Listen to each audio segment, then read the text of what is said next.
Hello everyone. I'm getting tired of trying to film this. I have filmed this several times today and I've filmed this several times previous days, so I'm getting kind of tired of making this one. My throat is dry. Anyway, let's get started. Do you hear that boy sound? My cat has decided that there is something on the door. He keeps jumping against the door. Anyway, I started traveling in 1989. By that time, I already had been to Stockholm about 10 to 15 times, but I didn't consider that as being traveling. So I wanted to travel once. There wasn't any further plans on traveling, and it had to be that year because I had a vision of how my life would go on, and that would mean that it would be between 5 to 7 years before I would have another chance. That's why it had to be then. And I don't remember how my older brother came to join me, but maybe I asked him, maybe he heard me talking about it and said he would come along. But anyway, after that it's been nearly always me and him. The reason why I chose London as my first destination was simply because I didn't have money to travel anywhere further and I wanted to visit a country that spoke English. So it was London. Okay, my vinyl bar has asked me, what's so great about traveling? And to me, the best thing about it are the memories. If you ask me, what did I do 2 weeks ago? Well, I don't remember. Maybe I did something, maybe I didn't do anything at all. But if you ask me, what did I do on my summer holiday 17 years ago?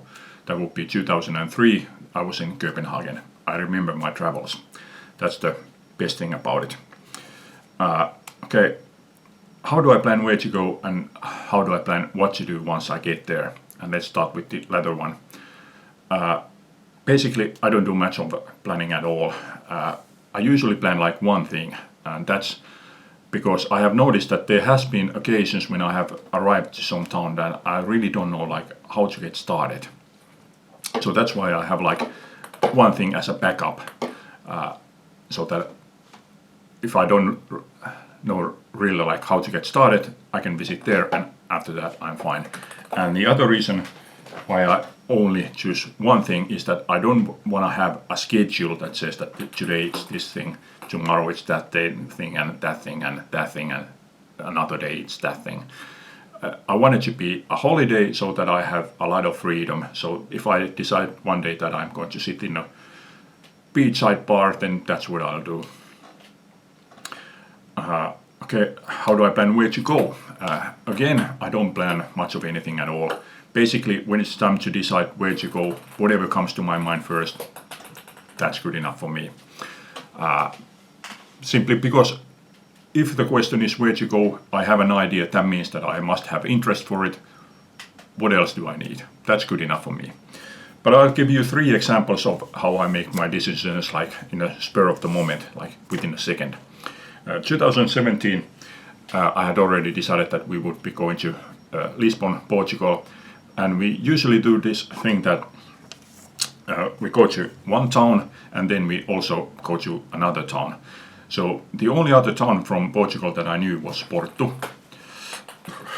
Well, I actually knew Albufeira as well, but I also knew that we wouldn't be going to Albufeira. So I took out my map to see how long is the distance between Lisbon and Porto. So here's Lisbon, and I started moving my finger up and I came up to Coimbra. That's where we are going. I knew like instantly, I knew that that's where we would be going. So why Coimbra? Because there is a famous Portuguese song called Coimbra. I knew the song, but I didn't know that Coimbra was name of the town. I actually know this Finnish cover version better. This is called Portugalin huhtikuu. So when I saw a town called Coimbra, that's where we would go. Okay, another example was last year. I remember earlier that day thinking that I didn't have any ideas where to go. And then later that day my brother calls me and asks me, do you have any ideas? No. He said, San Marino. I said, deal. So we usually, when we travel, it's 1 week. So I knew that we wouldn't be staying in San Marino for a week. So where else would we go? So I took out a map see where exactly San Marino is and what is close to it. And San Marino is there, and what's next to it? Rimini. And I remember that my cousin had been staying there, was it a year before or 2 years before, and she had stayed in Rimini and went to San Marino from there, so that would be good enough for me. Except that Rimini is a beach resort, so we wouldn't be staying there for a week, so where else? And that also meant that this would be a tour, and tour would last 11 days. And why 11 days? Because we had done traveling of every length from 1 day to 10 days, so now it would be 11 days. So there wasn't any plan as to where to stay or how long to stay. I just started moving my finger up on a map and throwing out days. So we started from Rimini, 3 days, Milano, 3 days, Montreux, 2 days, Geneva, 2 days, Nice, 2 days, Monaco, 1 day. And I thought that sounds like a good idea. And then I counted the days together, and I realized that was 13 days. But I decided that that's it. I'm not going to cut anything out. That's 13 days and that's that. Obviously, that was just a skeleton of the idea. I still had to find flights and trains and hotels, and I made some adjustments to it. I added 1 more day to it, and I added 2 more towns to it. So it was 14 days in the end. Third example answers Clarkovision's question of have I ever been to Scotland and where.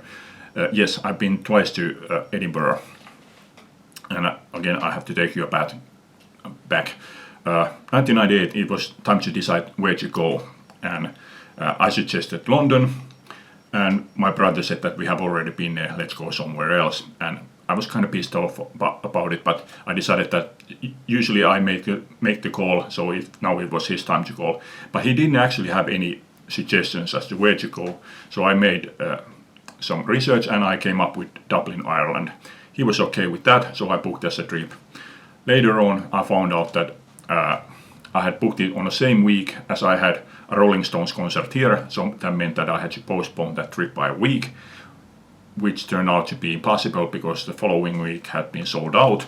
So I asked, do you have any availability in London? They did, so I booked as a trip there. But then I thought that I have to somehow soften the blow to my brother that Dublin is out and London is back in. And I remember that previous year I had found my old letters.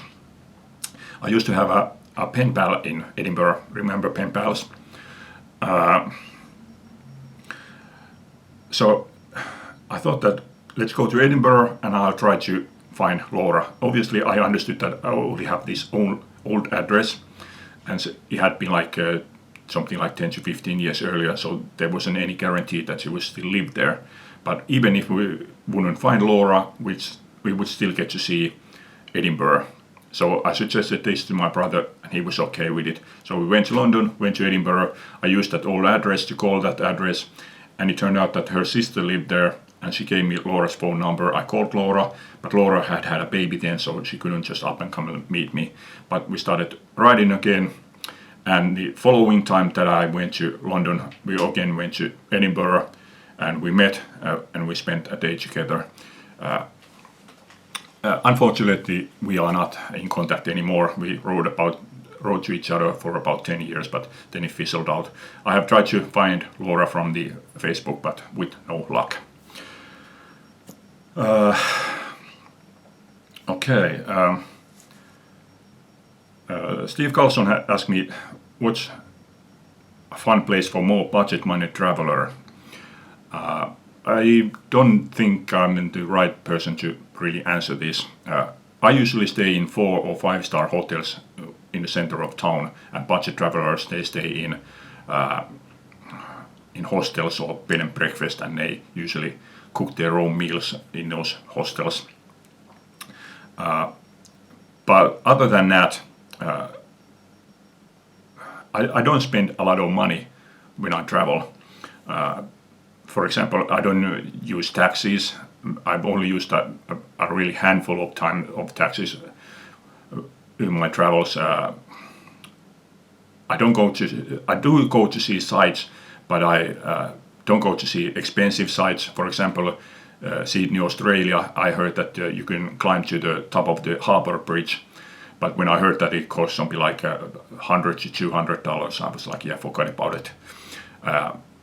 We walk around a lot, and we use public transportation.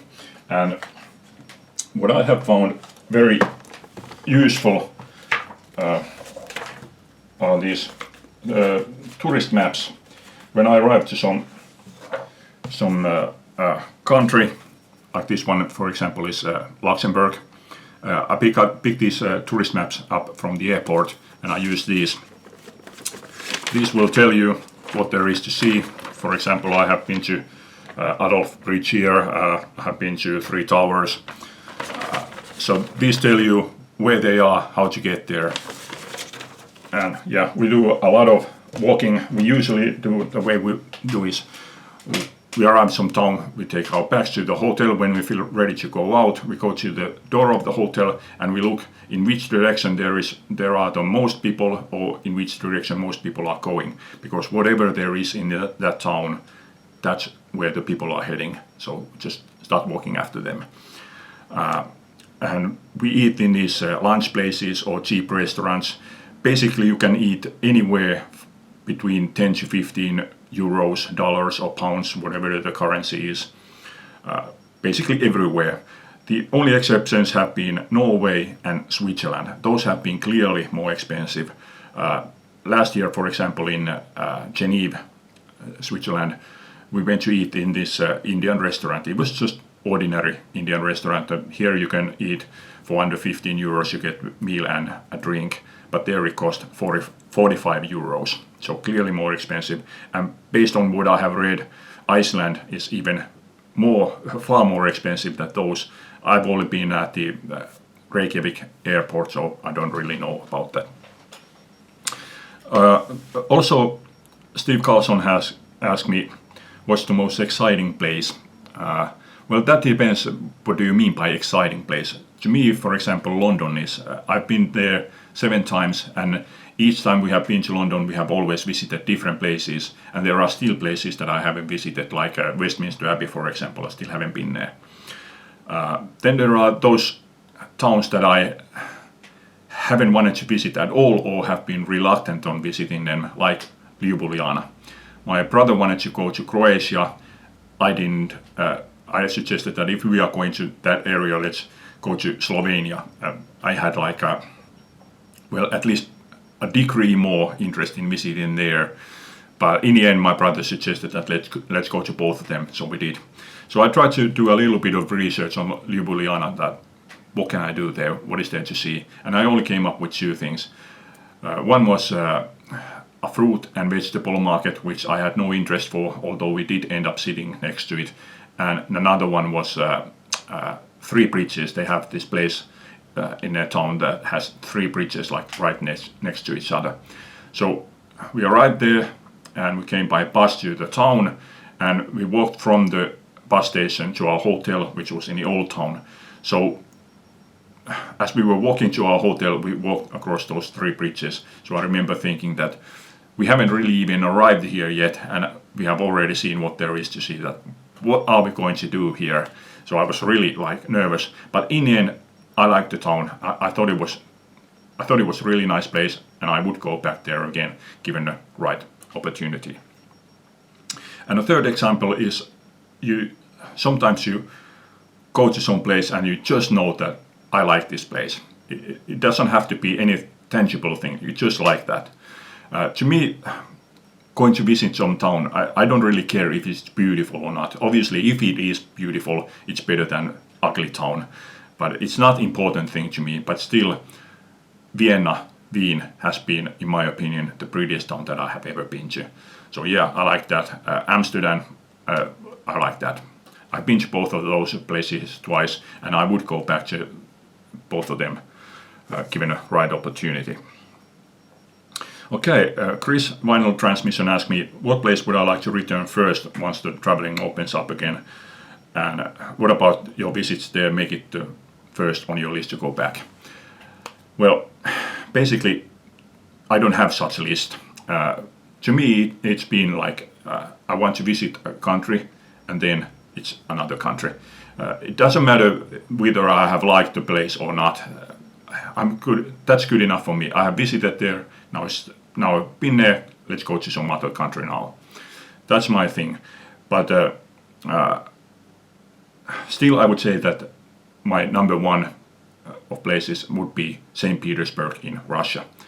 I have been there once. I was there for 2 days, and basically it was just to test the waters. Even back in the Soviet Union days, I had an opportunity to visit there, but I said that even if there is nothing to see, even if there's nothing to do, I can visit there. But if there's nothing to eat, then that's a bit too much for me, because I'm not a culinaristic person. So if there was only borscht to eat, I wouldn't go there.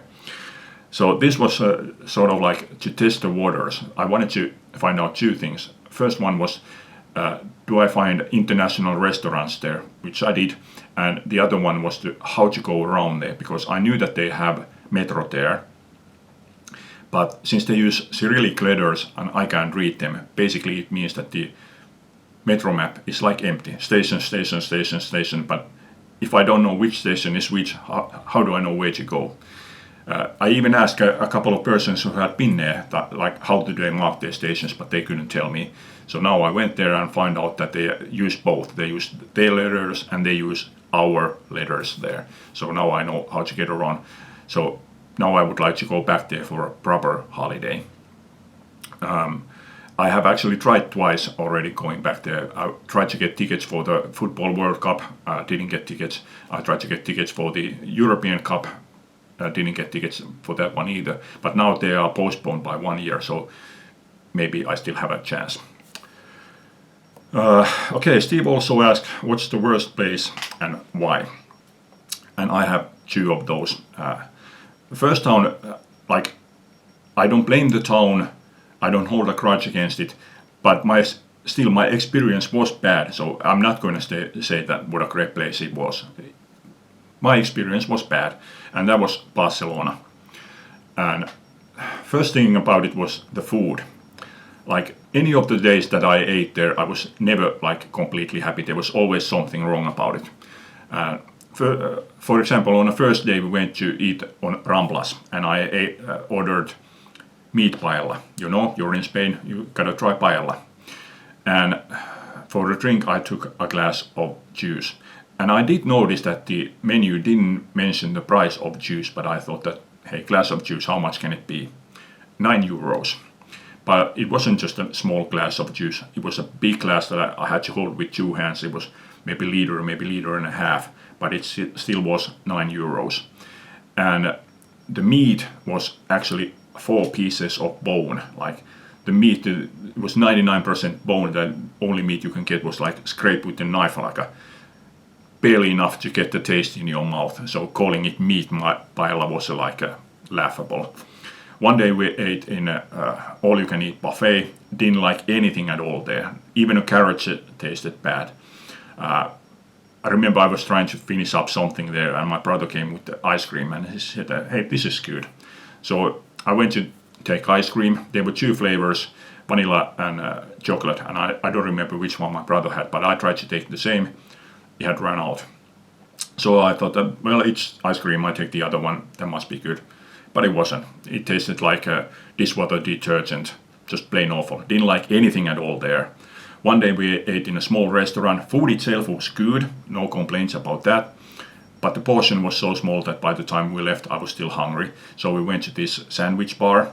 I ordered a sandwich, went to eat on a table, and my brother said that, take a look at the floor. And I looked at the floor and it was covered with cigarette butts. The whole floor was like a centimeter thick layer of cigarette butts. Even a guy working behind a counter was smoking there. And I thought that, well, that's just plain ugly.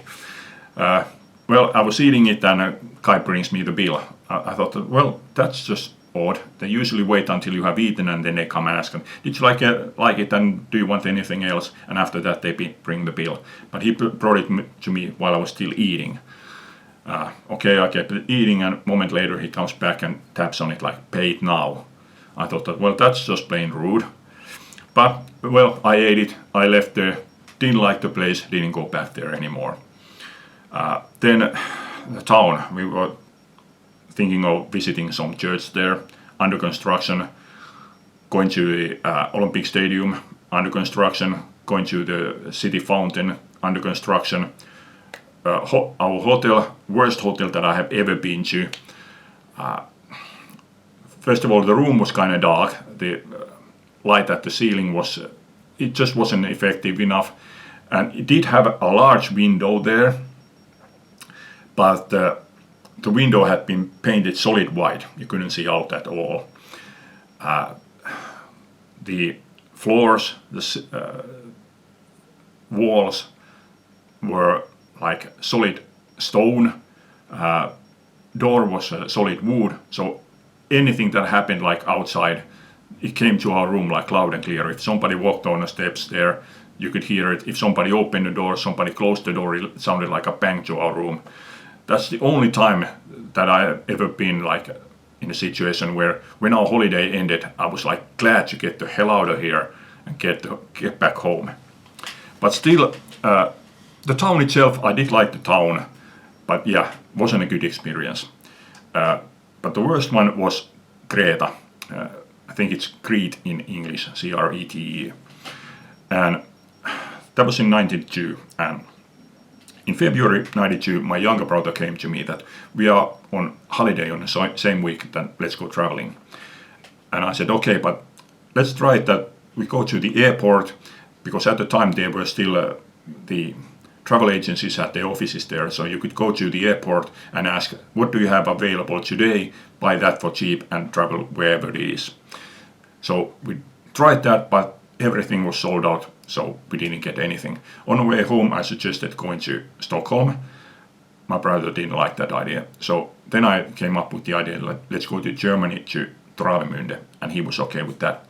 So we went to Travemünde, but when we arrived there, we were told that actually there's a bus, you can take the bus and go to Hamburg, and we ended up going to Hamburg. Okay, then when we came back from there, hold on for a moment.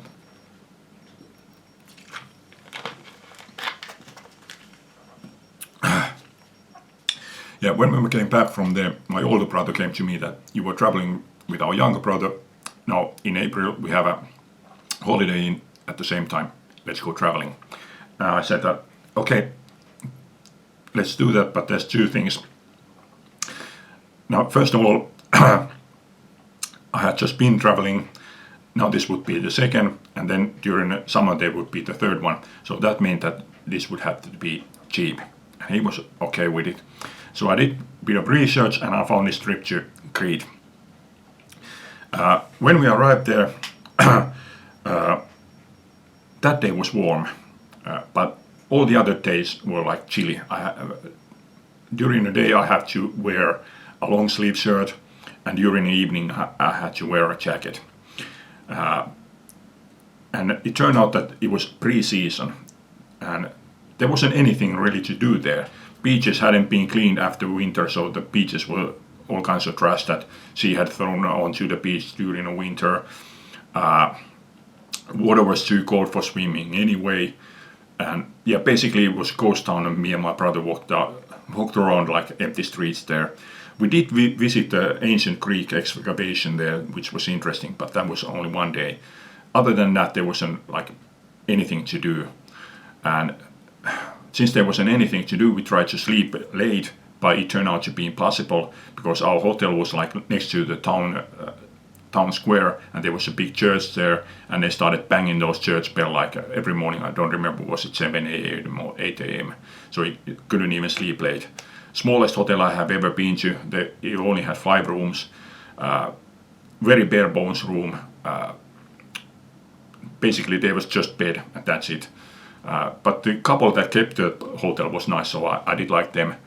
But yeah, there wasn't anything to do until we had been there 3 or 4 days. We found this Irish pub. There were Irish construction workers working there. A couple of guys had put up a pub there. So that's where we sat the rest of the time.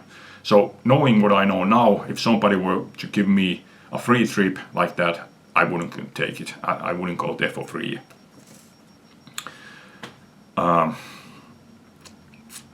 Okay, then both Clarkovision and Cloudy basically asked the same question. What is what is the place you would still love to visit and why, and what's left on a bucket list of places to go? Simple answer is that there is no such place. Basically, I have had 4 bucket list of places to go, and all of them started purely by accident. I just simply started traveling to different places, and at some point I realized that now I have been to majority of these places and I only have like a few places to go. First one was ice halls on Finnish National Champions League. I started visiting then different places, and then at some point I realized that okay, there was I think 4 halls left. And by the time I visited the last one, which was Oulu, by that time another town had joined, and by the time I visited there, another time I had joined, and by the time I visited there, another town had joined. So I visited those last 2 towns on the same season, which was 2 years ago. So now I have been to all of them, and this took over 25 years, and during that time 3 halls, possibly 4, have done upgrades, but I already have visited 2 of those halls also. Second time, well actually I have visited both of those more than twice. But now basically there is one hall that I could visit again. Second one was 4 of the biggest ski resorts up in Lapland. This isn't based on any research on my part that those are the biggest ones. Those are just the ones that I have heard being talked about the most. So again, it was just an idea that I want to visit there once. And once I visited there, I wanted to visit again. And by the time I was visiting, searching for the third one, I realized that there was only 2 more left. And now I have been to all 4 of those. Third one was town in southern Finland. At one point, I realized that I have visited nearly all of the towns. Let's see if I don't know if you can see this, but let's see. There's Pori, then there's Tampere, and there's Imatra. And I realized that I had been to all of the towns to the south of this line, with the exception of was it 3 or 4 towns at that point. 2 years ago I visited the last one of those, so now I have visited all of those towns. Again, this is only my opinion of what are the important towns. So I haven't visited every single town. I have visited every town that I consider to be important in any way. So basically I have visited every town that is in any way, like, let's say, not tiny. And the fourth one are the countries in Europe that I want to visit. And again, it's not based on anything else except that if I think of some country, like, do I want to visit there or do I not want to visit there? And Portugal was the last one of those countries. So now I have visited every country in Europe that I have wanted to. There are still countries that are like secondary, like, for example, if this virus wouldn't have been going on right now, I would be coming home right now from Lithuania. So that's one place that I intend to visit. Then there are, like, for example, South America. We have been to Mexico. I have bought this one, which you have probably seen in every one of my videos, but it's from Mexico. So we argued with my brother that have we been to South America or not. And I said that we have. He said that we haven't. We have been to Central America, which of course is true. Mexico is in Central America. But I said that there are only 2 continents. There's North America, South America, and Mexico is part of South America. So we probably will visit something like Brazil or Peru someday. Then there is Africa, which I intend to take care of by visiting Egypt, and I intend to visit the pyramids there. So there are like secondary places, and I fully intend to carry on traveling. Don't know when, don't know where. Probably this year I will add one more country to the list. By now I have visited 38 countries, 32 countries in Europe and 6 countries outside of Europe. Okay, that's it for this time. Hope you like this. Thanks for watching. Leave a comment. Bye.